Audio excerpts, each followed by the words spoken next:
All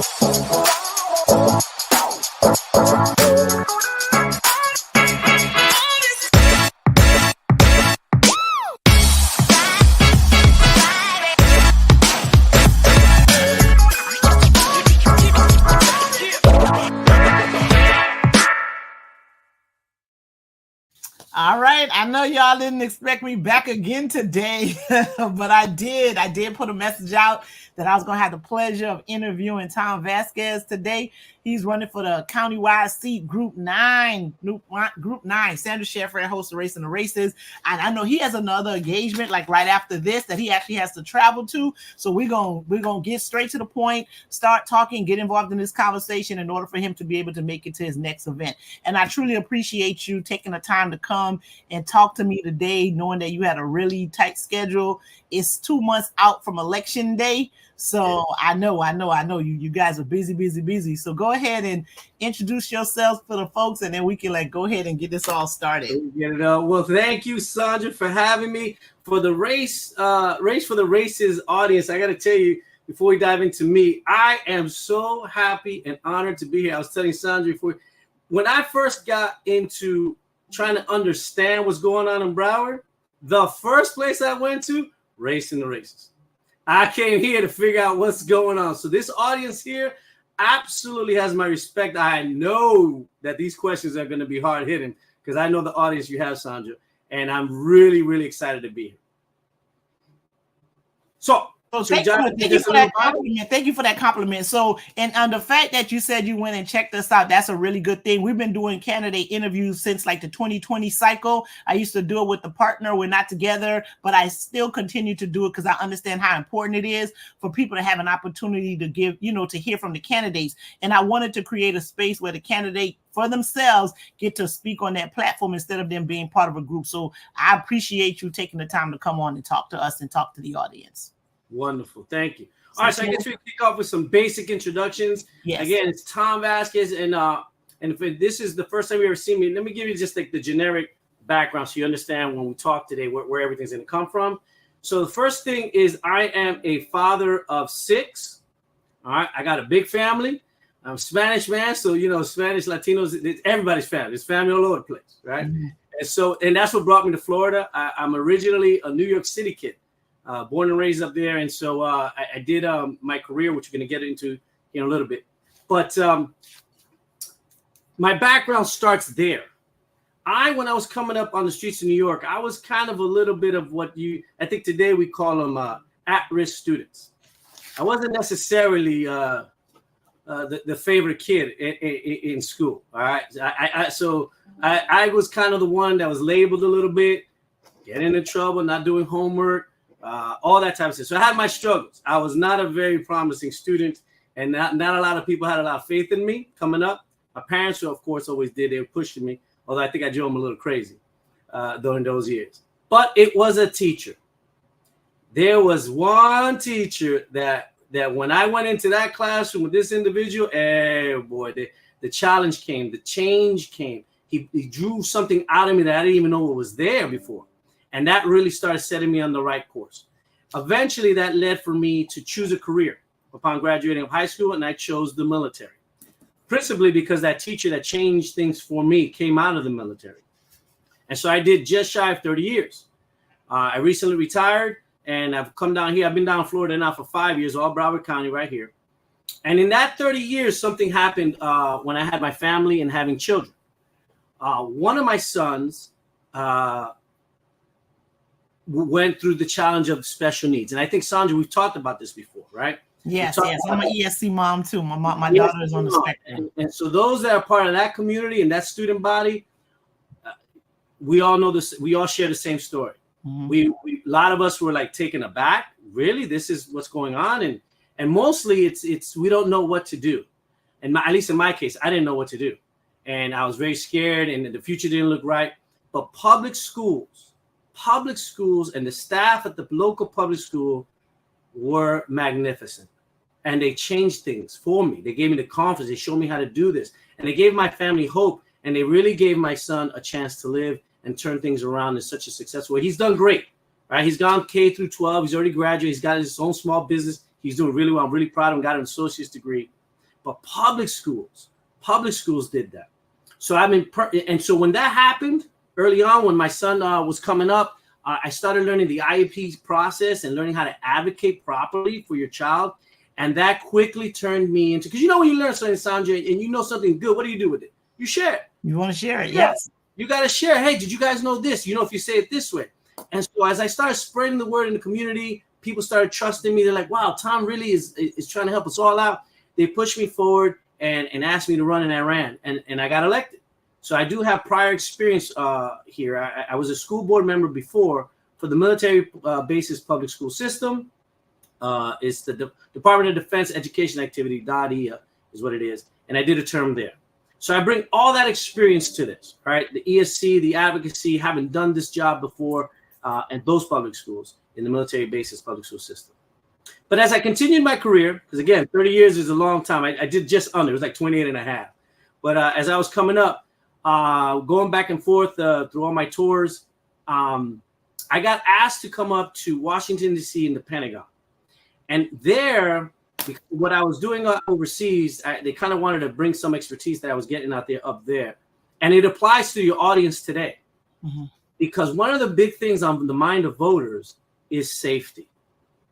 And so for the listening audience, when I got pulled up there, I got assigned to a program called Integrated Installations Protection, IIP, Security Division, Headquarters Marine Corps, Pentagon. What I did there was I secured fixed facilities, the bases, to include the public schools against active shooter, against natural disasters, against man-made or just natural disasters. So that whole programmatics on how to properly do that is what I actually did at that level. I brought in prime contractors to help us get to a certain level, integrated all that defense. It takes a little bit of time, but I know the methodology to do that. In doing so, the implied requirement is to have a background and a certification in that field. So that's where my undergrad degree comes in. So my undergraduate degree is in emergency management, since I was doing emergency management policy. And I got certified in emergency management, at least in the basic levels, in ICS structure and NIMS. That basically means that I actually know what the cops should be doing, what the fire department should be doing, how they're supposed to integrate on a scene, how they control all that. I understand all that. And that's what I did up there. The story continues. So my son's coming up. We're going through school, public schools. Everything's going well, doing all this. I'm trying to get back out to Sandra. Marines don't like sitting behind desks. All right, we don't like that. But they kept me up there. And they said, now that I was doing policy and all that stuff, they said, now, Tom, we're going to shift you down here, Quantico. And they sent me down there to now do the execution of the budget. All right, the Pentagon usually writes the budget, they policy battle for the budget, but then they execute it somewhere else. And so I was given the budget for a big chunk of budget for the Joint Staff, upon which the whole purpose of the budget and the program there was protection. That's the name of the program. So where I emphasize, again, back to keeping safety and executing budgets across the fiscal years of 5-year programmatics that they have up there in the federal government. So that means that I understand contracts. I know there's been a lot of talk about contracts. What can we do about that and the like? I speak contract. I could tell you where, I know there was questions about $800 million and where to go. Oh, I have an idea where that went because I've been on both sides. Okay. So I have a background that might help the audience. Tom did it. So I kind of know how that. And then lastly, to close it out again. So so those are kind of like the programmatics, the basic bio, the basic resume, and basically my story. That was not basic. That was a lot going. That was a lot of things happening, a lot of interesting stuff.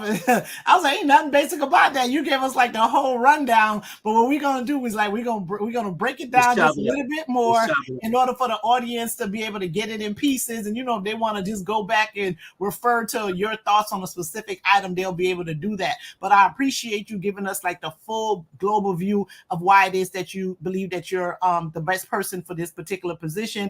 And and we're glad to see that or at least I'm going to say I'm glad to see that you ran, just because I don't think anybody should run unopposed. I'm just one of those people. It's nothing personal about anybody, about anything. I just think that it's better for, I don't think people should run unopposed, even if they're doing a good job, because there's always room to do a better one. And if you know that that the seat doesn't belong to you, and that there are people that's going to continue to hold you accountable or run against you, I think it forces that individual to, to up their game, be a better public servant and everything like that. So for just that alone, I appreciate the fact that you're running. So I was taking notes while you were giving us, the rundown, a lot of what you were doing. I heard there were several reasons why you decided to run.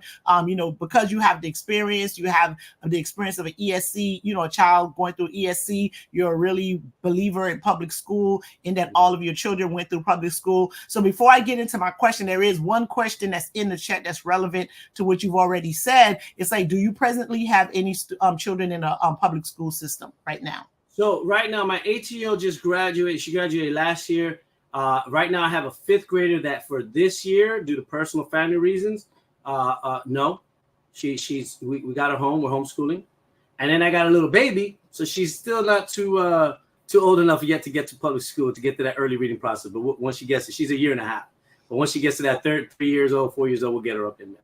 Yes, no, I understand. I'm one of those parents. I have one child in charter. I have one that's in public school. Yeah. My ESC child is in public school, and I actually pulled her out one year, put her in a private school. It was the worst decision I ever made, and I brought her right back to the public school system, because they absolutely do, when they are doing it well.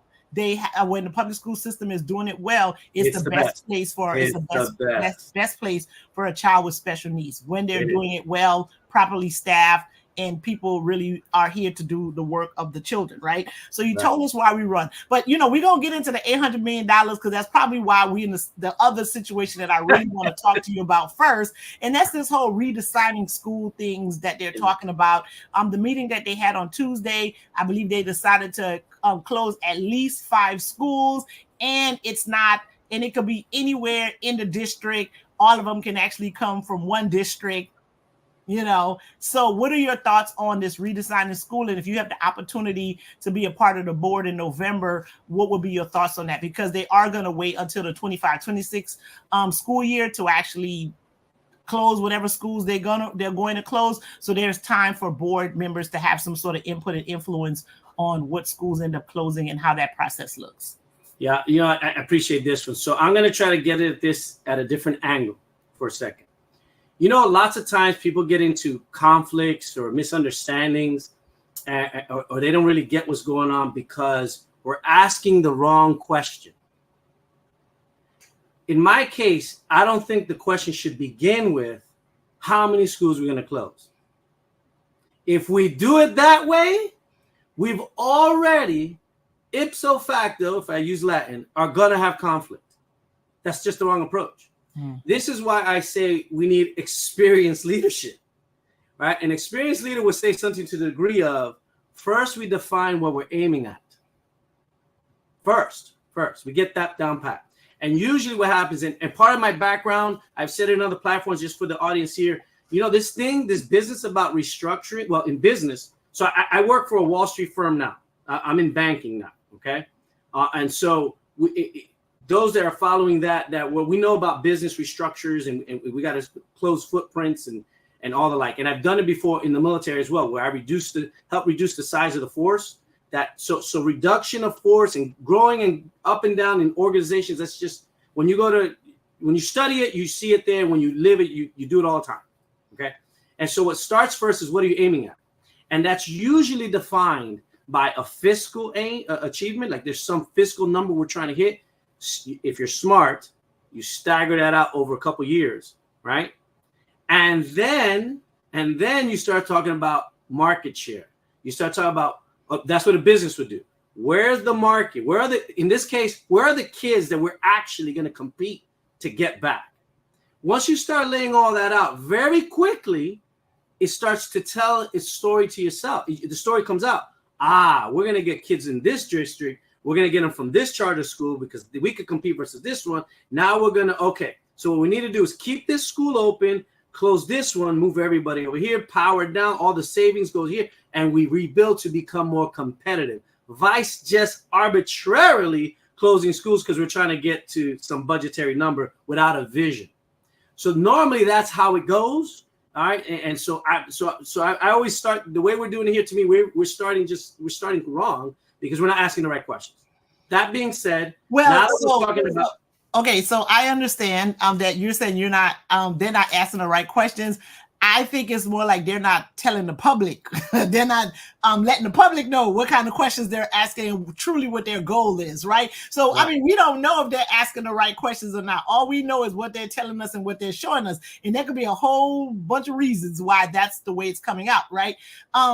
So maybe they ask those questions, whatever the questions are that you're going to ask, that you think that they should have asked. They probably asked those questions, and based on what they want to do, this is how they're rolling it out, right?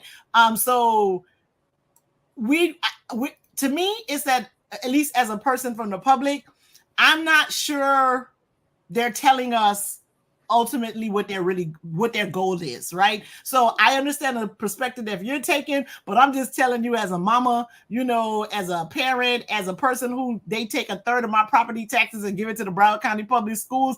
I think it's more that they're not telling us exactly what it is that they want to do and what their real motivation is for closing, for deciding to close a particular number of schools. I just want to put that out there, and and then you can go ahead.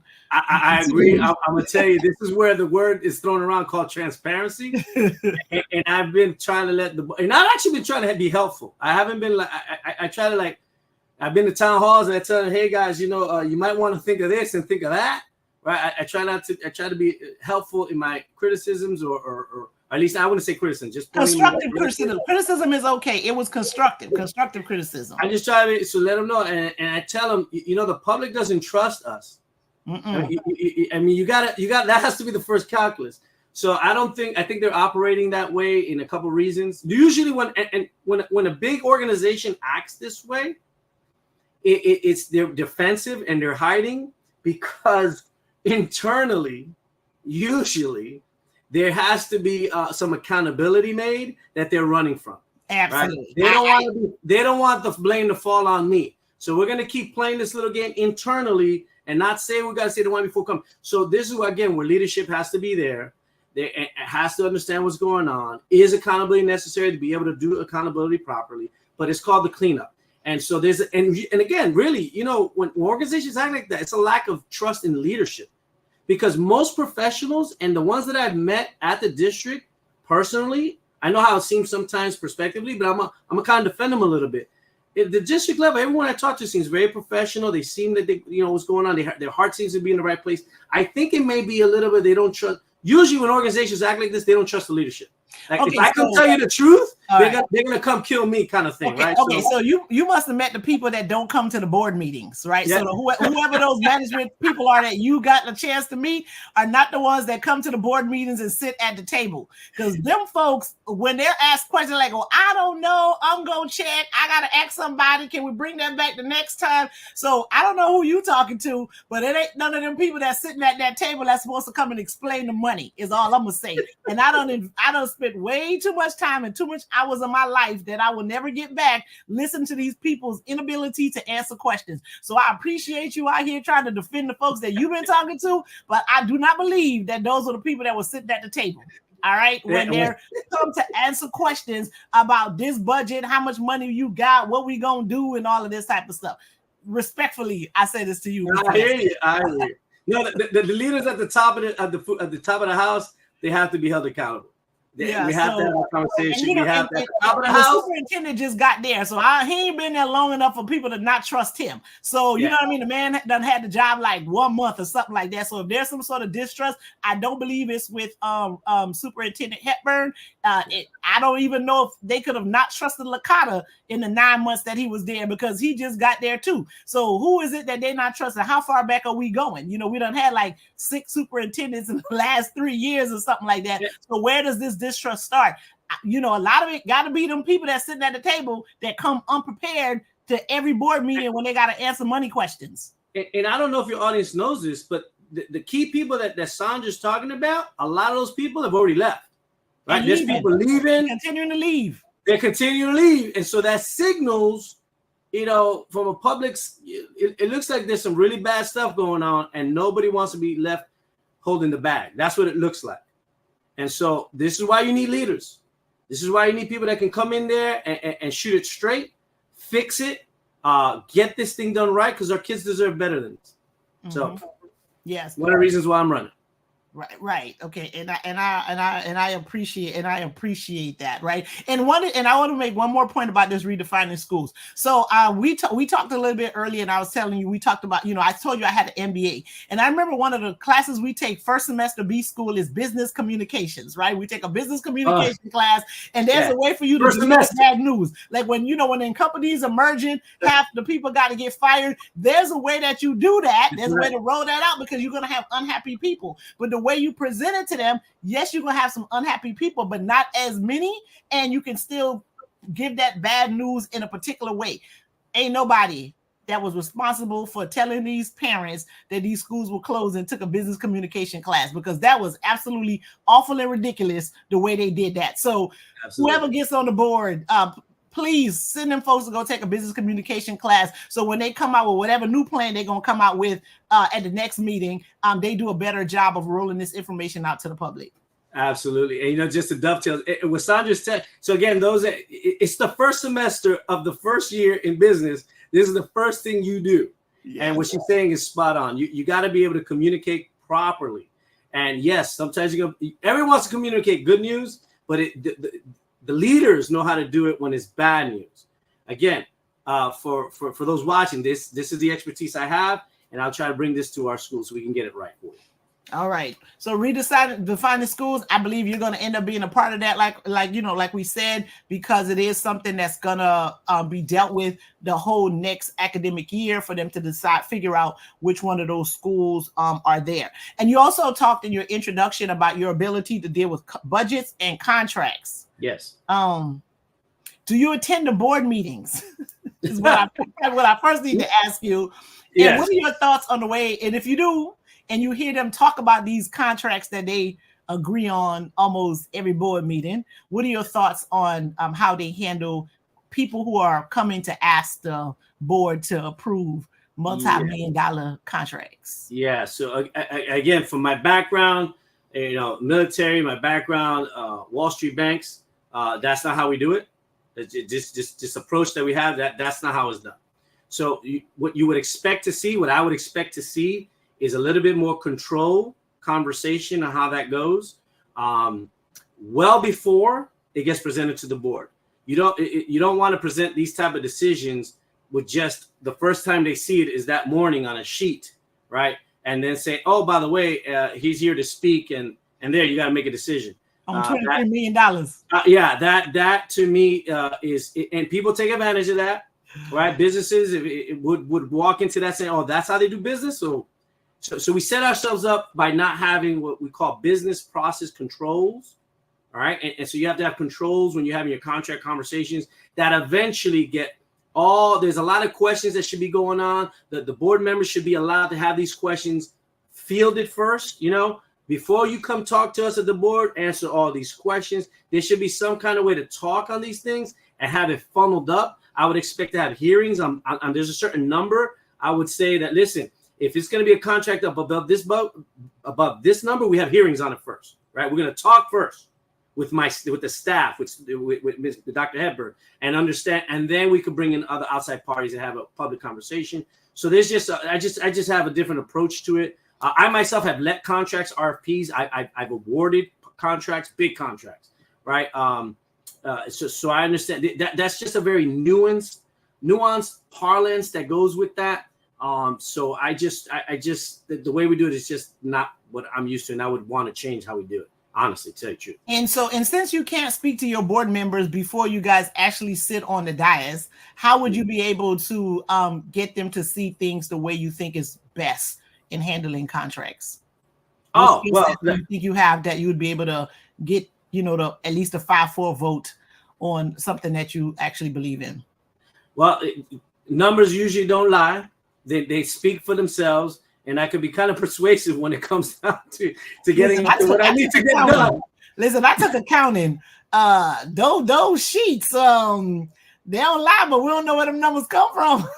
No, I tell you, now you're talking about the art of persuasion. I think for me, when it comes to contracts, it's like I said before, you got to ask the right questions. So different board members come from different perspectives. Mm-hmm. So long as we're asking the right questions, we'll all get to see it from the right way, and we'll get to the right answer. I believe I can work with anybody, regardless of who's up there or not. And I think we're all going to be centered on saving our schools, getting the budget right. And I just believe that we'll have a will to do that. And I could be pretty persuasive when it comes to those conversations. Okay. So I do have some other questions that I want to ask you, but there's some folks in the comment in the chat that's talking about how is it that you're going to how will you engage parents? Because Ms. Moore says that the current school board member, she actually is doing a very good job of, addressing community concerns. And another one is talking about how will you engage parents in this whole process. So with that being said, folks thinking that, the person there is already, is at least keeping the parents and the community happy. How will you be able to do that? We hear of like your corporate experience, your business experience, and how you would manage like the operational parts of the board, but how would you, how can you transfer those skills with community engagement and parental? Oh, easy. And I've already spoken on this. I'm going to give you a seat at the table. So when we start talking about the transformation of schools in that specific conversation, I already pointed out that the community, the first person to let them know that they're really off track was me. And I got up there and I told them, you need to open this. You need to have formal community input, not just we have a town hall. They need to be part of the process, right? So standing up the right process so that you can have voice and real influence over what's happening, I'll make sure we bring to you. On top of that, it's all about service. So for me, I am a servant leader. A servant leader is a person that says, I'm in a position here in leadership, not for my own good, not because I have some ulterior motive, but simply to be a servant. So I will serve you. You call upon me and I go to work. You're my boss. So I bring that attitude and all my experience to put to work to you. I've already spent 30 years of my life in this role. That I was willing to fight, and I did. I was willing to die, and luckily I'm still here, God bless. And you know what's changed since retirement, Sandra? Nothing. I still serve our people. So if you would have me and if I could be blessed with your support, you will get nothing but total service from me to you. And how will you engage the advisory councils and stakeholders? That's another question. Because I'm part of the advisory, and I see they come and they give reports, at all the meetings. Some show up, some never show up, but they're all these advisory board. But it seems as though the board don't really listen to much of what they say. Yes, so how would you engage the advisory boards? So for the listening audience, one advantage with me, this is a very particular, unique thing that happened in my case of when I stand here before you today, is that before I even thought about or running, I was asked to help with advisories. So as I was doing, and I've been a part of a couple of advisories just recently, and I'm getting a flavor for what goes on in there.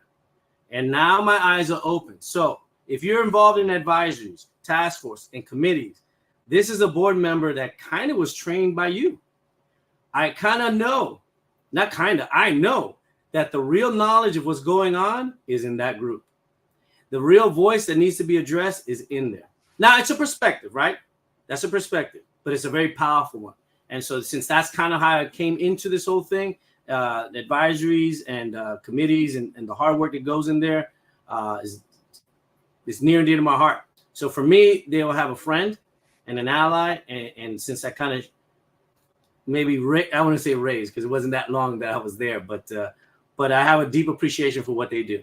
And for me, I would be working hand in hand with all of them. Okay. So now if you get on this board in November, they the board now thought that they were only going to have to pay $80 million to the charter schools. It turns out that number is more like $108 million. Yes. And they've already agreed to start paying some people back. I think they supposed to have like a 3-year plan or something like that. I think some checks supposed to be written next month. I don't know if that's still the case, but and then they also agreed to give some teachers some raises and some more kind of money. And, and then they found out they got some other bills that they weren't aware of. And there's some schools with missing roofs, small cafeterias, no field, mold, all kinds of stuff. Right. So first, let's talk about the charter schools. Like, how would you handle that once you're there, knowing the amount of money that's owed, and what would you be willing to sacrifice if that becomes necessary in order to make sure the charter schools are paid? So this is where we have this conversation. So you'll have different people running, and they're going to tell you different things, and I'll give you some things to consider. But again, just to put all the cards on the table, I start the process first with what are we aiming at? What is the number we're trying to hit? So that I know that this decision is a good one or a bad one, and not just a reactive one. That being said, right, normally what happens with a restructure, in every restructure I've been part of, and I've been through two major ones, in every single one, there's always a reduction at the top of the house. Always. There's always some type of management. You condense down the management and you kind of clean that up. Oh, they just got raises though. Some people just got 14,000, 20,000 new jobs created. I saw that. So what that tells me is that we're not prepared to really do the restructure for our children. That's what that tells me. It tells me that we're not aiming in the right direction. I don't know what the aim is yet. I mean, or it could be that, you know, maybe those people are going to leave. They didn't want them to take their institutional knowledge away from the school system, and they needed to do that in order for them to stay to fulfill the vision. That's true. Whatever that may be. Maybe. But again, it comes down to strategy. You got to lay it out. We got to have Dr. Hepburn. Now, he just got there. Now, he has to. He's probably in a reactive position. We got all these things we got to hit. But what really needs to happen is we need to know where we're going, so that we can know that this decision is the right one, and this is not this is a bad one, and we reduce by this much. That being said, business communication. If you knew how to explain that in the first place and let people know what's going on, then they don't got to speculate as to why all these people got all this money. Exactly. Because when people don't understand what's happening, they assume bad intent, and that's just human nature. Mm-hmm. That's just human nature. So again, I just say this is why you want experienced leaders to help us get through this is not look, this is not easy. This is not normal school year. What we're going through here and what we're about to go through, this isn't everybody goes through. This is gonna be hard. It's gonna be hard. So everyone really needs to take a solid look at how you want to go through these next 4 years. 4 years of difficulty with budget, difficulty with decisions, and you want to make sure that if we're gonna go through something hard, we come out better at the end. You need experienced leaders. And so I'm throwing my name out there, and hopefully I can get your support behind it, because I'll make sure we're taken care of. Yeah, and it's unfortunate that we have to spend so much time talking about bad contracts. I'm gonna call them bad. That's not your word. That's what I said. So they don't go saying Tom went on there talking about bad contracts. Sandra said that, right? Mm-hmm. And we can't get into the business of the students because you're so concerned about, like, in terms of just what I'm hearing from you is that you got to figure out what is this number that we're trying to hit in order for us to decide how we're going to manage the school, right?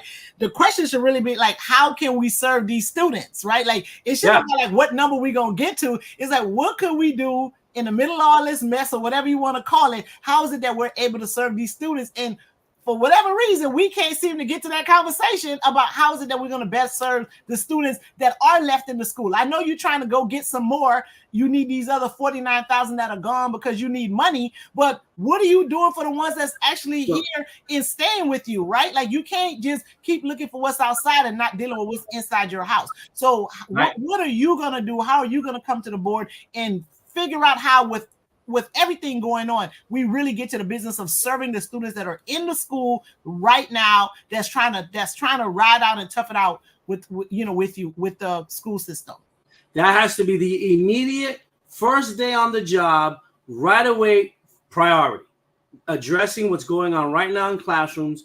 And to me, you always start at the basics and work your way back. How are our teachers doing? Our talent is what we call it. Is our talent set up to succeed? Are they overburdened? Do they have too much going on? What's getting in the way of our teachers taking care of our kids? If we have talented teachers that are empowered to teach, believe me, most of the go away right there. We're going to have a lot of good done, making sure that we got the right teachers in the right place, given the tools they need to succeed, and let them go to work. Beyond that, where we at a district level, what we really should be focused on is our principals. The principals are the ones on the ground that make the difference in the school. So selecting the right principals, making sure they have what they need, the freedom to make decisions, and we support them. It's called decentralizing authority. You got to power down or empower underneath you and trust them. Make sure that, back to communicate what you expect, empower them. And those teachers, once we get to the basics, the right principles, supported the right way, taking care of talent, right away we're starting to go in the right direction. We could take care of a lot of problems right there. And we really got to be personally, again, I want to start, like, when we get up in there and we start moving the ball a little bit, getting a little bit of more, again, I'm pulling from the business world of client focused or customer service is kind of what we say in business. We have to understand that we are servants to the community, and we should be very approachable everywhere we're at. If our parents and families are struggling, we should take it that we're struggling. Well, they are the people that we're here to serve. And so we got to that's a cultural change, make sure it's there, and push that forward. So I believe in powering down on teachers, powering down on principals, trusting them, helping them, and they will get the right job. If you get the right ones in the right place and we get that part right, a lot of good will start happening there. And so I want to tell you, the parents, the students, the teachers are sick of all the testing. Okay, they spend their whole year preparing for some tests, and they can't really get into the love and the joy of teaching and engagement because they're so concerned with the test. So that was, I know my kids was, at least my daughter was stressed out about it all year. Some of the comments, because we did an interview yesterday, and in the chat there was like that daggone testing from the ESC students to the gifted students are sick of all the testing. The teachers can't really even teach the class the way they want to because they're so focused on testing. So take that with you, and see how, if you're worried about what's, the product, the students, the teachers, the principals, the schools being managed, this testing is extremely problematic. And that's just some of the feedback that we have, right? So there's a question about like whether or not, Ms. Morse asked, do you agree that they should have settled or they should have continued negotiations because Miami-Dade and Palm Beach County paid much less than Broward? Oh, do I agree with the settlement? Well, I wasn't purview to all the ins and outs, so I could only give you speculation, and I wish I could give you more. But if I'm the way it looked like to me, we're legally bound to do it.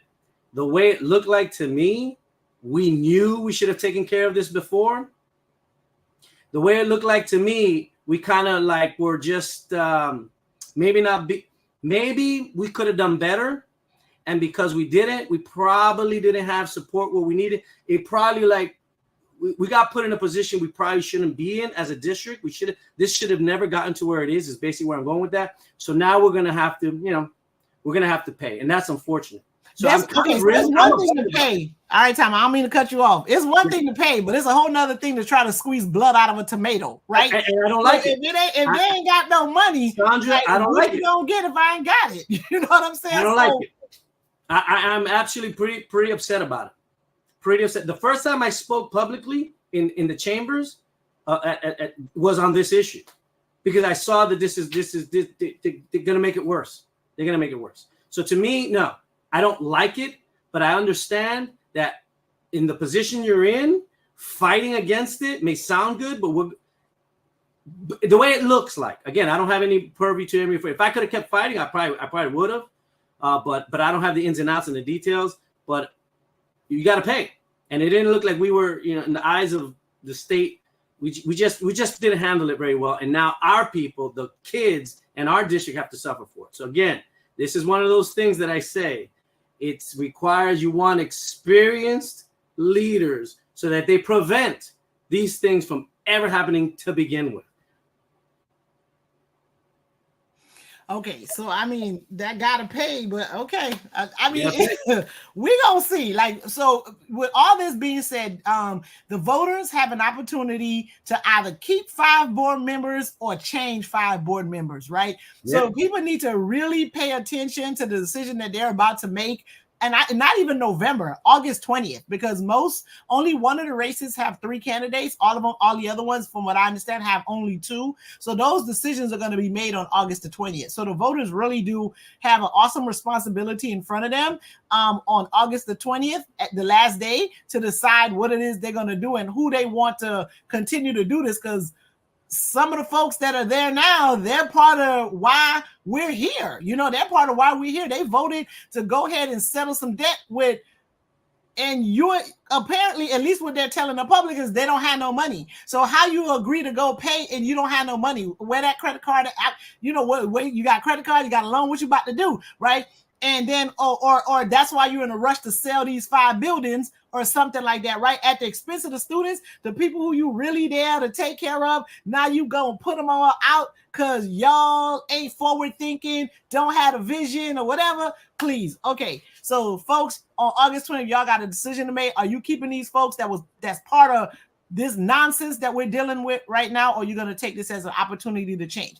I'm not saying I'm supporting or, whatever. I'm just telling y'all what y'all need to do, because I can't imagine. I don't want to see what worse looks like, because this is already pretty bad to me. Okay. This is already pretty bad to me. Okay.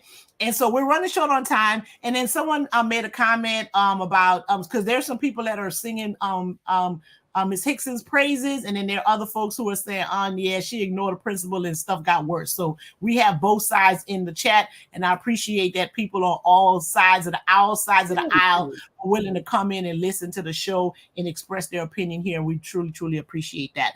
You also talked about in your introduction is that your ability to deal with safety. You know where the police officers need to be. You know where the fire need to be. You need to know. You know where everybody needs to be, right? But I'm gonna start with these metal detectors that they're putting in these schools. What are your thoughts on that? Would you have voted on that, or is there another approach that the school system could have taken? Because another thing with that is that ain't cheap either, right? That's a whole nother big.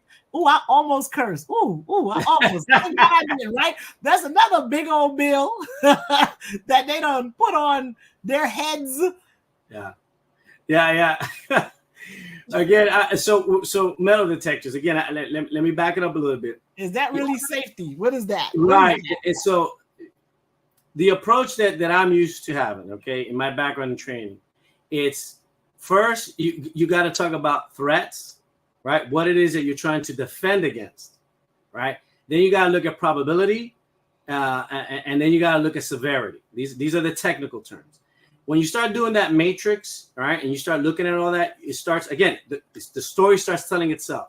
You start realizing, okay, we need to be able to prevent, in this case, guns and weapons from coming into the schools. And then there should be a whole strategy behind that, not just put all eggs in one basket with metal detectors. All right, there should be processes that go with that. There should be a slew of things to be able to mitigate. That's the threat we're trying to mitigate against, and then the best tool to do that is metal detectors, right? So it's going back to asking the right questions and going for the solution of a problem at the right place once you have all the right information. So, but from where I stand, what it looks like, yes, this is something that should have been done, in my view, long ago. Right? We should have just taken care of that early on, and we should be looking at more advanced things. All right, when we start talking about prevention, when we start talking about reinforcing buildings and structure, it costs money. Right, all this it should have been part of the way we think and calculate up on that board. Right, so physical security, preventative measures are things that should be in place. That we owe it to our students and our families to make sure they're safe.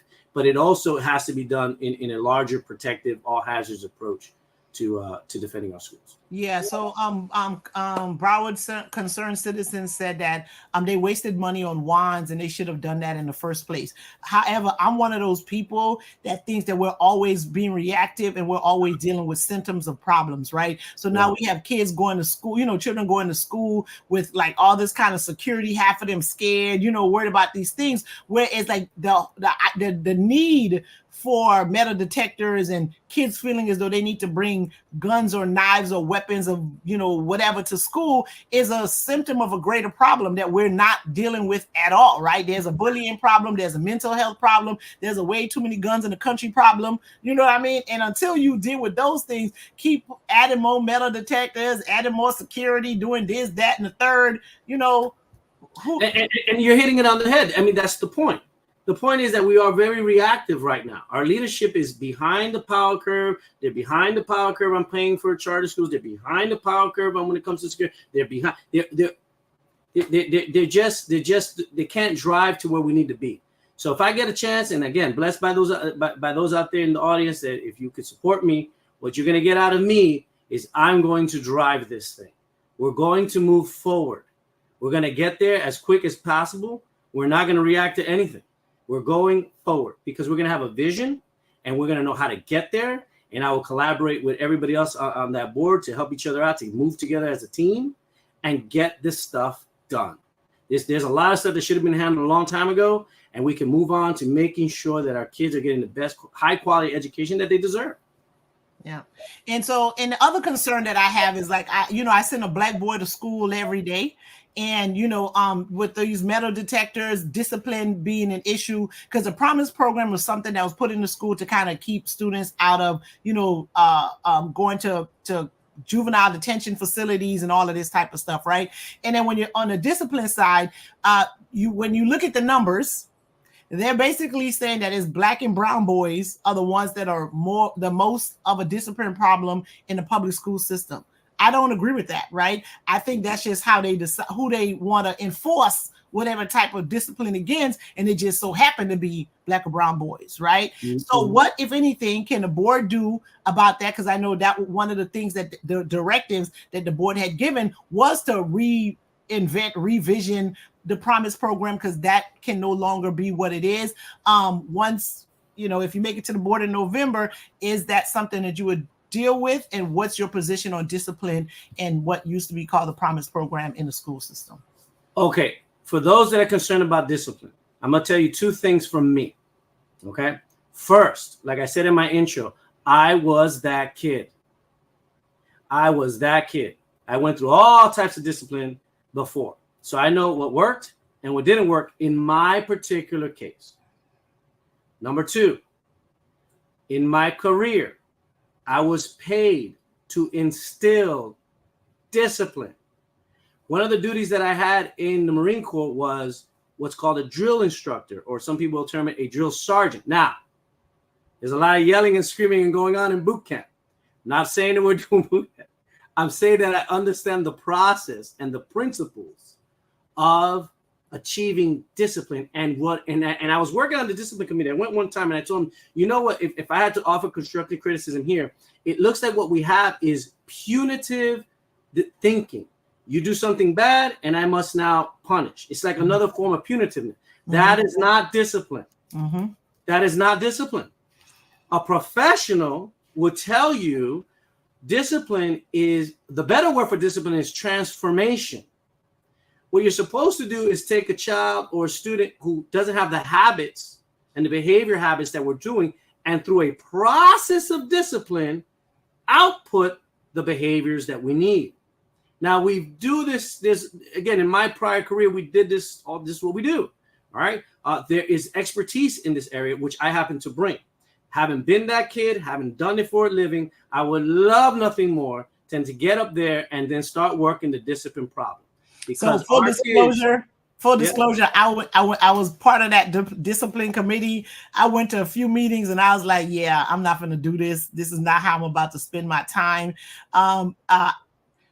I felt it was counterproductive. I don't think the folks who were trying to run it was listening to the folks who they really need to listen to, because and I know you need to have all types of stakeholders, but however, there were people in that room that benefited from discipline programs, right? So if you're going to profit from kids getting in trouble, you can't be in the room trying to come up with some sort of plan to help them, because because to help them puts you out of business, right? Right, so right. For me, I was like, what y'all doing? You know what I mean? And it was way too many of them sitting in that room for me for that to make any sense. So I participated. I may go to another one, but I wasn't about to inconvenience myself to go sit in a room like that, right? Even just the members of law enforcement, the very first day that I went there, they had some police officers from the law enforcement department. I'm like, this is who you sitting in this room? And they were not very representative of the Broward County, which they call a minority majority community.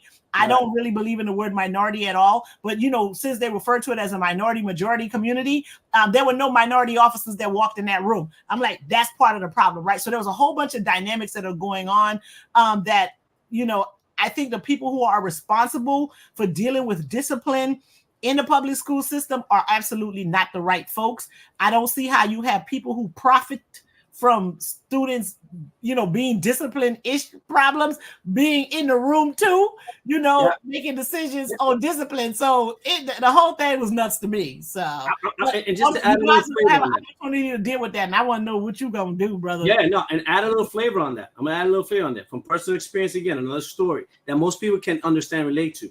A lot of the so when we go to, let's use the military. A lot of people had trouble coming up or whatever, and then they find their way in the military. A lot of people, why? Because it's the discipline that they get. But let me tell you what's behind that. Those people that right now, those kids that may seem like they're trouble, they're never going to get it. I know there must be moms out there like, I can't get into the head of my son. He's with the wrong crowd. This is happening. What do I do? Again, I'm that kid. And if we do this right, do you know what's inside of those kids, those black and brown kids? Winners. They have courage. They have cleverness. They're strong. They have grit. There is a lot of good in them that we have to pull out of them. You're not going to get it out if you don't know what you're doing.